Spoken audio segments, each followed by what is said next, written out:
Hi, and welcome to the Breakthrough Emotional Eating podcast. My name is Kristen Jones, and thank you so much for joining me this week. Well, this episode is a long time overdue. One of the things that I don't do enough speaking about is about the programs that I offer. I come on, I do my podcast, I talk about different things that you can do at home, on your own to deal with and address emotional eating. And I think that through 153 episodes, I've done a pretty good job, and I'm pretty proud of myself for doing, providing for my listeners and my viewers a path, a number of things to look at in order to address emotional eating. One of the things I don't talk about very much is what I do to help people, how I actually coach someone who seeks out my help. And I think it's amazing when people can listen to a podcast and they can take the information that they're given and they can apply it and they can get the results that they want. I think that's absolutely phenomenal. And I know there are so many people. Just last week's episode about Allison did everything on her own. She listened to the podcast. She did some supplemental reading and research on her own, but really she did that all based upon what she listened to on my podcast. And I think that's great that somebody can do that. But there's also a level of support and accountability and step-by-step instructions that many people need. And I don't think I do enough to really share with you everything that I do. And I work with clients, and I have lots of clients, and I work with clients all the time, but I don't really share or talk openly that much about it. I just recently started working with a new business coach, and that's one of the things that she absolutely instills, is that we talk about what we do. How do we help people? And so today, I want to introduce something that I've been doing for a very, very long time, but I just haven't put a formal name attached to it. And so today, I want to introduce and speak to you about the 3 R's to food freedom. And the 3 R's stand for routines that create change. The second R is rewiring your brain for success with food. And the third R is radical accountability and support. So I'm going to go through and explain to you what each one of those, each one of those is. And before I get started, I think it's really important to remember, and I talk about this a lot. I talk about how I do not endorse diets. I don't put people on diets. I don't tell people what to eat. I support people in creating a system and a lifestyle that works for them, that allows them to have the kind of connection and use of food that's really appropriate and productive for them. But I don't believe in going on diets. I don't believe in changing dramatically what you eat. And that's how I live. That's how I live my life. And it's what I did in order to let go of the chronic dieting and the obsession with food that I had and the emotional eating that I did for so many years, a majority of my life. And so it's important to remember that what I do is it's not about willpower. It's not about discipline. It is much more about self-love, and it's about how you treat yourself and the worth and the value that you give to yourself, and that you are worthy of making these changes and making the decisions to do what is going to be in your best interest based upon the goals that you want to have. Does everybody want to lose weight? No. Not everybody does, and that's totally okay. But for anybody who does, or anybody who wants to be their healthiest and feels like it would be beneficial for them to lose weight, and they want to do it in a way that is absolutely sustainable and is something that you can do so you can essentially live the rest of your life eating in this way and eating the foods that you love and being able to go out and go to dinner and go to parties and enjoy the holidays and all those things. And that's really what I teach, because it's how I live. It's how I live my life. And so it's important that I explain and do a little bit better job of really illustrating what it is that I do, because I think that it will resonate with a lot of people. And whether or not I ever meet you or ever work with you, I think it's important that you know who I am and where I come from in a sense of what my philosophy is, because then you can know whether or not you want to continue to listen to me. So I hope that this illustrates and lets you know exactly kind of where I stand when it comes to health, when it comes to being your healthiest, and how I help people get to that place. So it really is about making the changes that you want to make and living the life that you want to have. And so one of the first things that I help people address is, what does it look like to have freedom with food, to not feel like you're a prisoner, to not feel like you're locked in with a relationship with food, or a way that you eat food that you know is not healthy, but you don't know any other way. So that's one of the first things that I do when I work with people. But everything that I do is based upon these three R's that lead to food freedom. And the first R, there's three of them. The first R is routines that create change. And when I say routines, I mean routines and habits. The second is to rewire the way that you think about food and about yourself. And then the third R is radical accountability and support, both for yourself and the support that you surround yourself with. So we'll talk about each one of those R's, and you can get a better understanding of me and of where I'm coming from when it comes to my philosophy about regarding health, as well as weight loss and emotional eating management. So the first R, routines, is really what I think is so important for people to establish kind of how they want to live their lives. Because usually when people come to me, their life has gotten to a point, their eating life has gotten to a point where it is not manageable anymore, and they're not happy with how they're eating, they're not happy with how they feel, they're not happy with their weight, and they feel very out of control.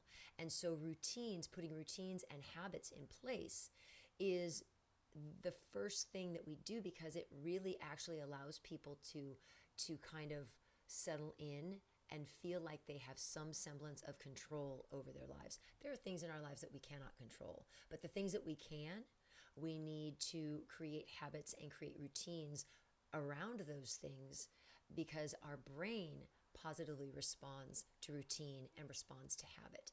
And our brain likes to know what's coming. And so having a good solid routine and a good solid foundation of habits is a really important first step. And everything that I do is based upon the brain and based upon brain research and how our brain responds to certain stimulus and certain surroundings, aspects of our surroundings. And so that really is where I base my program and the way that I help people. It's what I base it on.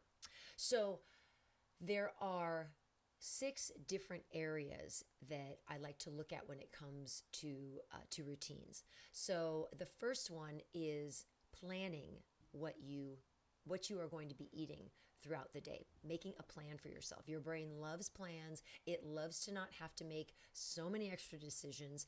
People talk about like, oh my gosh, all I do is think about food. Well, oftentimes we think about food because our brain is anticipating the anxiety that we're going to have regarding food.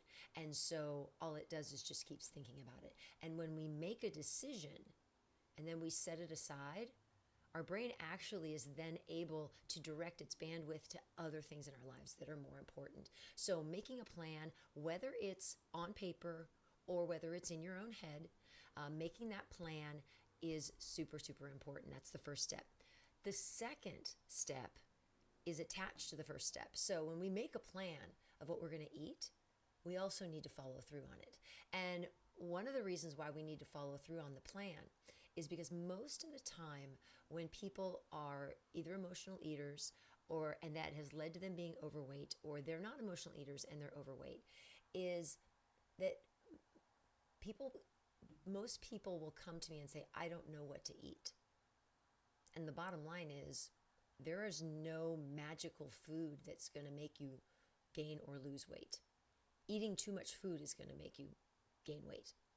And so there are certain foods, yes, that are going to be more detrimental and that they're going to create other health issues. But when it comes to your weight, it's just too much food. You just are consuming too much food. So the important thing to remember is that we have to follow through on what we say we're going to do, because that follow through allows our brain to start to trust us. Because most people that I work with come in and don't trust themselves. They don't trust the decisions that they make. They don't know what foods to eat. They don't know what not to eat. And so there's a lot of mistrust when it comes to themselves and their decision making. And so, and our brain is part of that. And our brain oftentimes wants to pull us off and doesn't want us to follow through, because it knows that following through means we have to do something maybe that's unpleasant. Maybe it's something we don't want to do. But life is about being uncomfortable. And that is also something that we have to get used to. And that's a whole nother aspect of the 3 R's that we talk about. But in this R, the routine R, we have to learn to follow through. So that's the second element of the routines, is getting into the habit of, when I say I'm going to do something, I'm actually going to do it. I'm actually going to follow through. And that trains your brain to trust you, that when you say you're going to do something, you actually are going to. The third tenet of the routines, the third routine that you need to adopt, is eating to satisfied. Not eating to full, not eating to stuffed, but eating to satisfied. And there are a number of different reasons why, physiologically, emotionally, and biologically, why that is so important. And I will be doing a follow-up podcast on eating to satisfied specifically. And I'm going to go over each one of these in a podcast, because I think they're all really important. But it's really, really essential that we know that eating to satisfied forces us to be present, forces us to pay attention to body cues, forces us to not get into that emotional trap that many of us find ourselves eating for emotional reasons as opposed to eating for physical reasons. And so eating to satisfied and stopping before you're full forces you to make decisions and to, again, be present, be top of mind, and allows yourself to really be where you need to be when it comes to your eating, and how and why and how much you're actually eating. So eating dissatisfied is a very important thing, and it's something that I teach people, because it is a habit that needs to be taught and needs to be practiced. It is not something that comes naturally, because especially in our society, we eat as fast as we can. We eat in the car. We eat while walking. We eat while watching TV. We do all of these things. We multitask all the time. And so most of the time we end up overeating. And, obesity in our country is a huge issue. And it is because we eat in a distracted manner. And so eating to satisfied takes all of your focus. And that's something that I teach my clients how to do. The next is something I did just a couple of podcasts ago. I did a podcast on breaking the habit of snacking. And that is far and away one of the most important and overlooked strategies for losing weight, because snacking was created by the food industry. We don't need to snack. If you are eating meals that are nutrient dense, that are enough to keep you satisfied, not full, satisfied, you should be able to get from one meal to the next. And by that next meal, you should be hungry. But many people do not let themselves get hungry. They fear hunger for a variety of reasons, and many of them are emotionally based, and those are things that I also talk about with clients.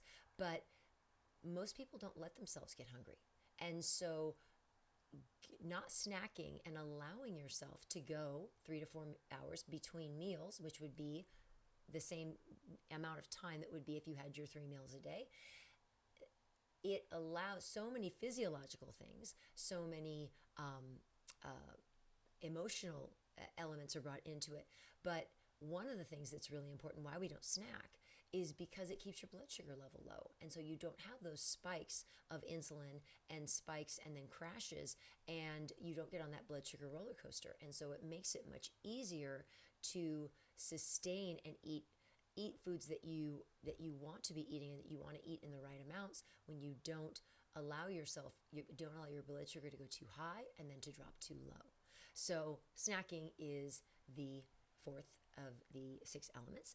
The next one is staying hydrated and getting some movement as a way of staying hydrated to endure and do movement every single day. I think it's important, whether it's 10 minutes a day, we need to move our bodies in some way. And staying hydrated is part of that as well. I cannot undervalue hydration and how important it is to drink water and to be fully hydrated, as well as moving your body every day. And those two things kind of go hand in hand, especially in warmer climates. And so that is another thing that I really instill in my clients, is to make daily movement a habit, make it a routine. It's so good for mental health as well as your physical health, as well as digestion, as well as just relationship-wise. When you go out for a walk with your spouse, with your child, with a neighbor, and you have, healthy conversation, it's so good. It has so many benefits. And so getting out and moving and being social is absolutely essential. And I think that is something that often also that is entirely overlooked by people. And the social aspect of exercise and how healthy that can be for people who are looking to lose weight or looking to be their healthiest. And the last part of the routines is a daily gratitude and journaling practice.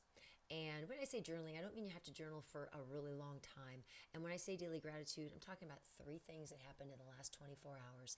Because if you know anything, if you're in any way woo-woo like I am, and you know about the law of attraction, and you know about being grateful, the more we are grateful, the more we display our gratitude, the more gratitude comes back to us, and the more we are grateful for, because things come back to us, and we have all of these things to be grateful for, and we recognize them, we acknowledge them.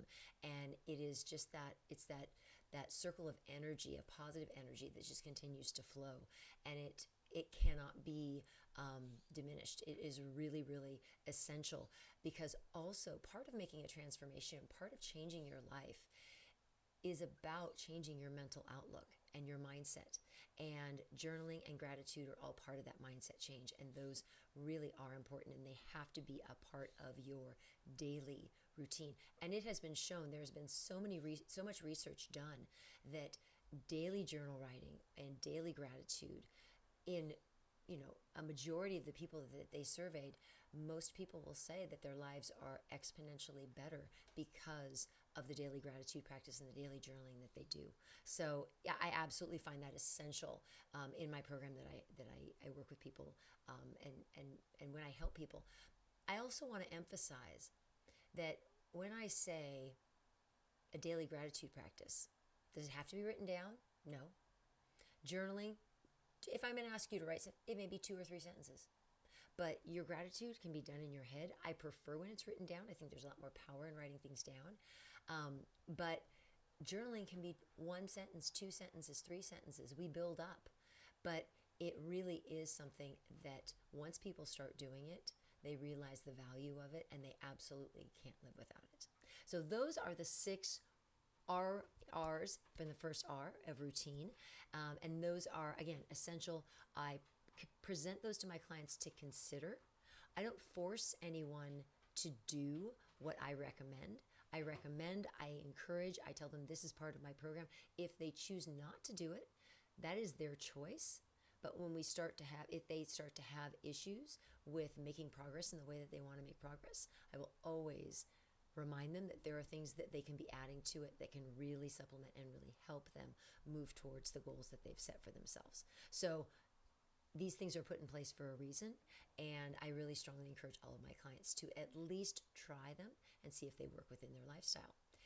The second R is rewiring your brain for success when it comes to how you think about food and how you think about yourself. You cannot change your body until you change your mind first. Your mindset has to come first. And so people, downgrade that. They don't want to talk. They don't, and there's very few, very, very few coaches at this point in time that don't deal with mindset to a certain degree. I happen to deal with it in a huge percentage of my program is about mindset, because I do definitely work on the psychological and the mental and emotional aspects of why people gain weight and how people want to lose weight. They need to change that mindset piece.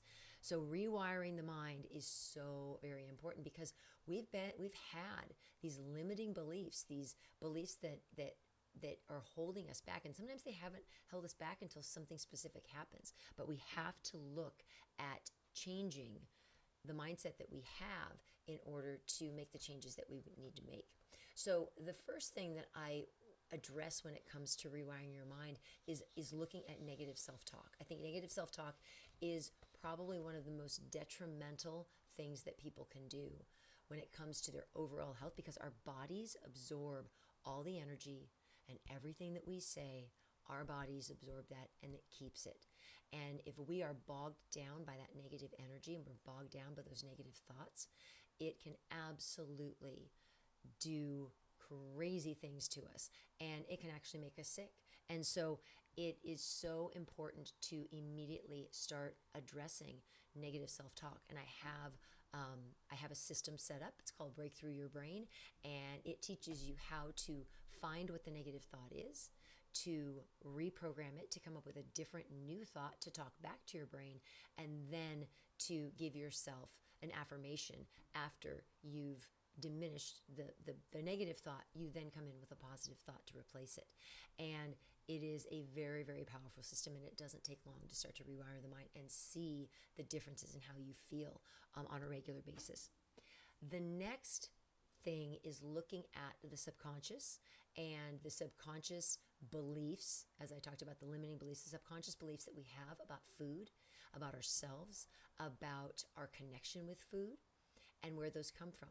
Now, most of you know, if you've been listening to my podcast for any amount of time, that I also am a hypnotherapist, and I use RTT, Rapid Transformational Therapy, with my clients that are interested in using that and are interested in really going deep and almost kind of taking a shortcut to changing their limiting beliefs. Do you have to do hypnosis to change limiting beliefs? Absolutely not. You can totally do it at a conscious level. It's just going to take a lot longer. And it's going to take a lot more consistency and a lot of patience.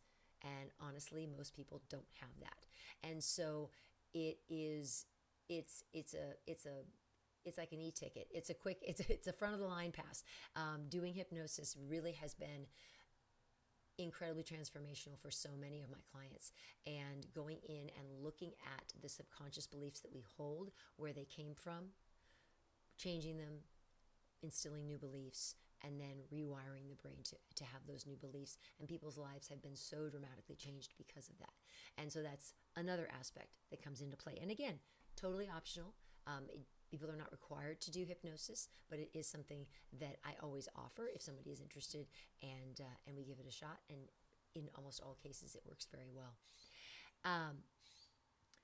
The next thing we look at is that degree of trusting ourselves. And we talked about that in the routines. So we have something in place that we do to start to learn to trust ourselves with the decisions that we make about food, the decisions that we make for ourselves, about what we do with our lives, who we hang out with, who we spend our time with, how we think about ourselves.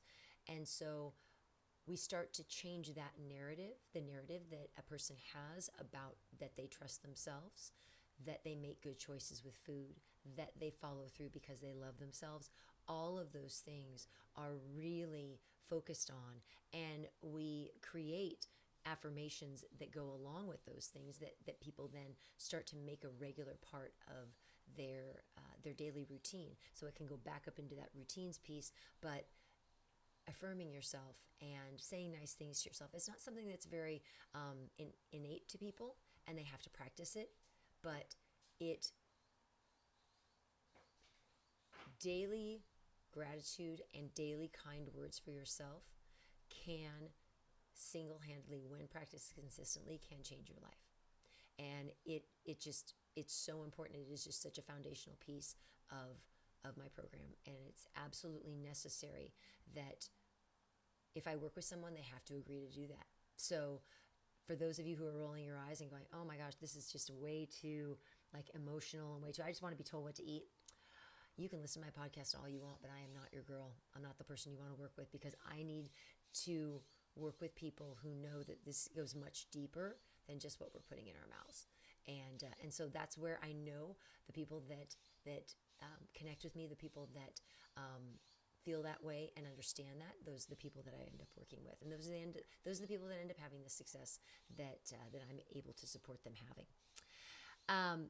And again, the last piece, the last part of this rewiring your brain is that aspect of hypnotherapy, and it is completely optional, and it is something that can be woven into the fabric of what I do on a daily basis or on a weekly basis with my clients, and that hypnotherapy is another option that falls under the second R, which is the rewiring. The third R is the radical accountability and support. And accountability to yourself is so important. And we oftentimes have to start with being accountable to someone else and then start to become accountable to ourselves, because in the end, the only person we're left with when it's all said and done is ourselves. People will come and go.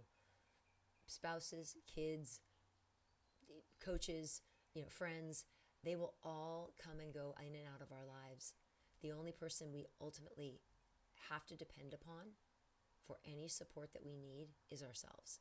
And so that accountability piece, learning to be accountable to yourself, learning to be honest with yourself about what you do, and that is something that's why I call it radical accountability, because it's not just accountability to others or accountability with yourself, it's honesty with yourself. And so many people are thinking they can get away with not doing what they say they're going to do, and that, well, no one's around, no one's going to find out. Yeah, but you've got to learn to be, the accountability to yourself has to be the most important level of accountability that you have. And we talk about that. We talk about why that is so important.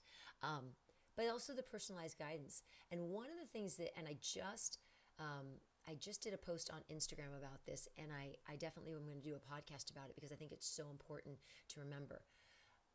Coaching is not, when it comes to that personal accountability and support, coaching is not about me telling you what to do. Coaching is about me asking the right questions and getting you to figure out what it is that you need, because ultimately you're the expert in your life. You know what's best for you. You know what you respond to. You know what you don't respond to. And I know there's plenty of people that when I say, I need you to write your meal plans down, and they say, I can't. And I'll ask them why, and then they explain, and then I drop it. And I say, okay, do it in your head. Totally fine. Do it in your head. And most of the time that works, because for a lot of people, the idea of writing food down takes them back to being penalized for tracking food. Tracking food after the fact is very different. There's a lot of shame. There's a lot of guilt associated with having to track what you've written down or track what you've eaten. And when you haven't eaten well, there's a lot of shame. There's a lot of just kind of disgust that people have. And so it brings up a lot of very, very negative emotions. And people are absolutely entitled to have those. And I'm not going to force anybody to do that. But that's the coaching relationship. The coaching relationship is more of a collaboration and a partnership. And it's not a dictatorship. It's not me telling you what to do. It's us working together to figure out what's going to work for you. Now, I've been coaching for a long time, and so I know what has worked for my clients. And people can either choose to do that or they can choose not to. And if they choose not to, that's okay. And if you found a different way to do it and it still works, awesome. I am so supportive of that. And most likely I'll end up stealing that idea from you. But I want people to find out what's going to work for them. And my job is just to present you with possibilities, to present you with ideas. If something sticks, great. If it doesn't, we toss it aside and we try something else. But we work together to make that happen. And it's an equal partnership. It is not one person telling the other person what to do. Super important. And that's also a part of that radical accountability is, will I challenge you? Will I challenge you to be your best? 1,000%. Will I support you if it doesn't work out? 1,000%. Will I give you some suggestions that you can mull over and then decide if you want to do them? Absolutely. Can we talk about everything? 100%. So know that the nature of that's, again, why I call it radical accountability, because it's a very different relationship, but it is a relationship where you will feel completely supported and encouraged to step out on your own, but also to turn to me if there's guidance or there's something that you need that you are unsure of. So those are the 3 R's, the 3 R's to food freedom. And the 3 R's are not about speed. They're not about perfection. They're not about just gripping so hard and trying so hard and just like being super militant with yourself. It's not about that. It's about relaxing. It's about learning to live your life in a way that feels good to you. And part of our lives is interacting with food. Part of our lives is eating. Part of our lives is entertaining. Part of our lives is having meals with people, with our families, with our friends. And knowing how to do that in a way that serves you, that makes you feel good about yourself, that allows you to come away from that experience feeling 100% amazing about yourself and the decisions and the choices that you've made, that's what I want to do. And that's what I do whenever I work with somebody. So the transformation is there. And the cool part is, this is what we work on, and the weight comes off. And there's no, you need to dramatically change what you eat. There's nothing. We put these into place and the weight comes off. And that's the cool part. It's not about like, oh my gosh, I've just got to focus and try. No, we've just got to learn to live our lives in a way that works for us, that works for our bodies, and allows us to be our healthiest and our happiest for the rest of our lives. I hope this podcast has been helpful. I hope it's given you a greater insight into me and to what I believe in, and in turn how I help clients get to the goals that they've set, to the weight that they want, and to live the lives that they've always dreamed of. I will be announcing a new program coming up soon. It'll be in the next few weeks. This is being recorded on October 12th. And so I will be releasing a new program in the next month or so. And so keep an eye on that. If you have any interest in being one of the first people to know about this new project that I'm doing, please, in the show notes, I will have a link to a wait list to be able to learn more about this upcoming program and what it entails and whether or not it's right for you. It will include an application process. So be on the lookout for that. And if that's something you're interested, just jump on the wait list and I'll let you know. You'll be the first ones to know. All right. Take care, everybody. Have a great week, and I will see you again next week. Bye-bye.